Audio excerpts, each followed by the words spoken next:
How you doing? This is Latif Tariq, aka the Black Sufi. I am at Gorée Island. I'm in one of the slave dungeons in which they held captive Africans in here before they actually crossed the Atlantic. As you can see, I'm gonna put my back towards the door. This is what a typical cell would look like. You see the door right there. You see the width right here with me standing in the middle. So you're approximately talking about a 4-foot width in the wall and less than a 6-foot ceiling. But there are others that they used to break the most rebellious slaves or captives, because they weren't enslaved at the time. They was African captives, which the ceiling is no more than about 3 foot high, so they cannot stand up. You can see the window that you have for air. But think about all in which you had to do in here: eat, sleep, defecate, urinate in here. And they separated men from women, boys from girls, children from adults, keeping them separate. So I'm just walking around right now. I'm okay. Some people are very emotional. Probably the same type of emotionalism that you would see when people visit the Holocaust Museum, right? Because the thought of the past trauma, what happened to their forefathers in the Holocaust and our ancestors during captivity and enslavement. So I'm going to walk around a little bit so you can kind of see some of the other areas. Right now there's a tour guide behind me actually giving a tour himself, so I don't want to pass him, so I'm just walking around here in this cell. You know, the contradiction in this, or the parallels of European captivity, is that we still have brothers and sisters walking around in cells today all throughout America, because most of them are captives in terms of the social reality of living in America, right? So, and this is what they call tourism today, right? So you're supposed to come and learn the history of trauma, and I guess you're supposed to even feel good about it, right? But even though I'm not emotional, I don't necessarily feel good about it. All right, I'm going to show you what they did with the most rebellious Africans here. As I walk in, I'm going to walk in backwards so you can actually see what they actually did to those who, you know, fought back before they even got in here, and how they try to break them so that way they can get them onto the slave ship, right, onto the ship, so they can cross the Ma'afa, which we call, you know, the transatlantic slave trade, the European slave trade. You also got to think about the Arab slave trade that predated the European slave trade by 1,000 years.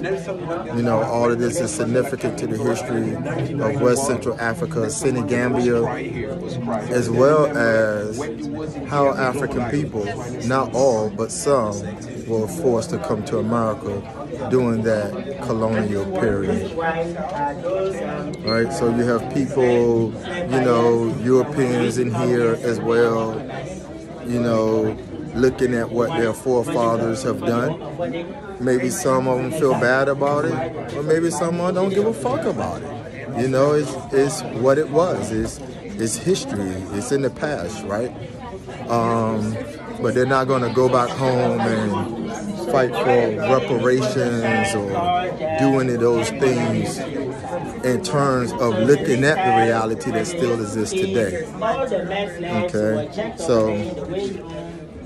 so here I am I'm going backwards into the door. You see how I gotta scoop down and I gotta go all the way back in, and so I'm going back, and you see how I can't stand up.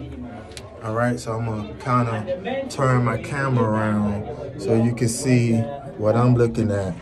right? So I walked in backwards. You just saw, so you see the door right there, right? And then you're gonna see this wall right here. Well, I put my hand to the back of the wall. And they used to keep about as many as 15 to 20 captives in here to try to break them, right? That warrior class spirit that they had to break. So I'm walking out now. I'm walking out. I'm walking out. I'm walking out. All right. So now I'm out, and I'm gonna walk out here in the courtyard because this was a place of commerce. This was a place of trade, right? So if you see the stairs, right? You see the stairs as I walk up the stairs, right? This is where the French, the Portuguese, right, would stay while we stayed down below, okay? And there are people here, as you can see, there are people here. They're here to learn their history, all right? Because part of the conflict of African history is the warfare of African ethnic groups enslaving other African ethnic groups and selling those POWs off to Europeans to get rid of them. Okay, so as I turn around, you can see the courtyard, people down below where I just walked at from down below. And you could take a look at the French, Portuguese, Spanish town style architecture. Right, so these are prominent. You can go and you're gonna see the same type buildings in Cuba. You're gonna see the same type buildings in Bahia and Brazil, Jamaica, etc. Okay, because they built these forts, these fortresses, these slave dungeons.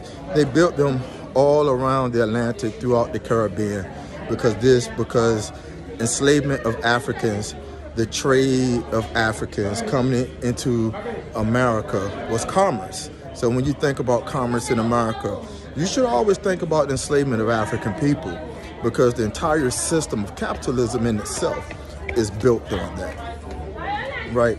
It's built on the commerce of European, the system of the triangular trade in which they left Europe, come to Africa, go to the Caribbean / Americas, and then go back to Europe.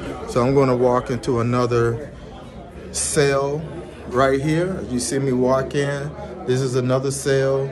You can see the window, the bars up there, and you can see how they would have captors in here as well. What I don't see necessarily is the door no return. Right? I'm not even sure if the door no return is indigenous to all of these slave dungeons, or if it's just part of the narrative that people like hearing, right? We know in Ghana, right, El Mino, Cape Castle, there was actually a door or no return. So here, I'm walking to what's supposed to be the door no return. So this is where they're going to force march these Africans out, right? They're going to force march them out of their cells, and they're going to bring them to the boats, not the big boats, not the boats or the ships that will actually be, you know, what we call the slave ship, but it's the smaller boats that they use to take them to the ships first. And oftentimes the people who was actually rowing those boats with other ethnic groups, right? So they really were not aware of what was going to happen in terms of what you could see across the Atlantic. So when you see me look at this water,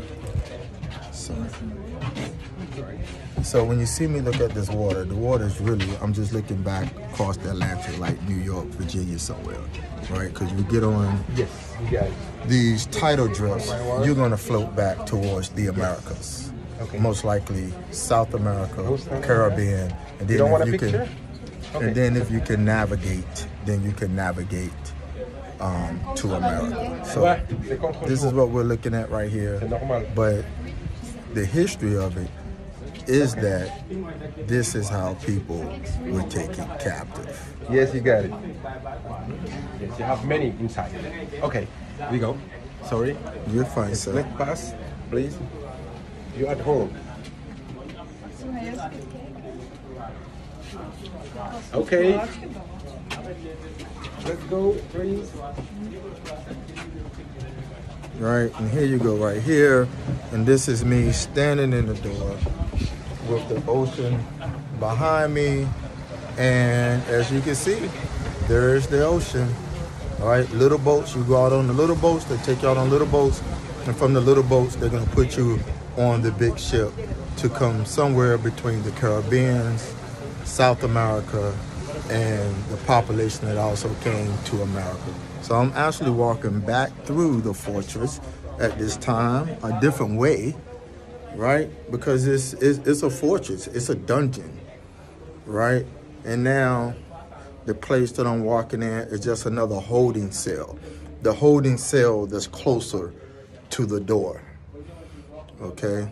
So think of Goree Island, Elmina, Cape Coast Castle. Cape Coast Castle in Elmina is in Ghana, right? But there are other places in Angola you also can go to, and you're going to see some of the very same structures, okay, as well. None of this is made up. This is not fiction. This is the actual history that actually happened. Just like you can believe that people survived the Holocaust, you should be able to believe that people survived American or Western enslavement. Just like people survived the killing fields of Cambodia, right? Or the rape of Nanking, right? When the Japanese go into Nanking, China, and commit various atrocities, and people survive those. So when you look at the spirit of the human spirit and the nature of people surviving these human phenomenons, they're real. They're not made up. It's things that people actually experience, and because they had the will to survive, we are here today.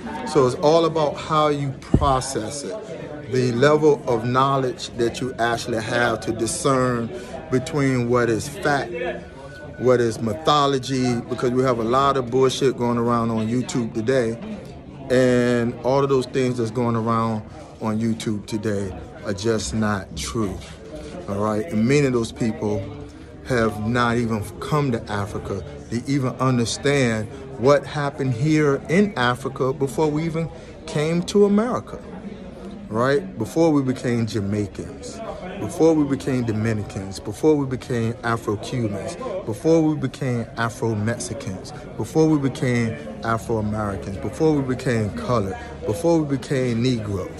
Who were the ethnic groups that came from Africa? That was my only real problem with the 1619 Project.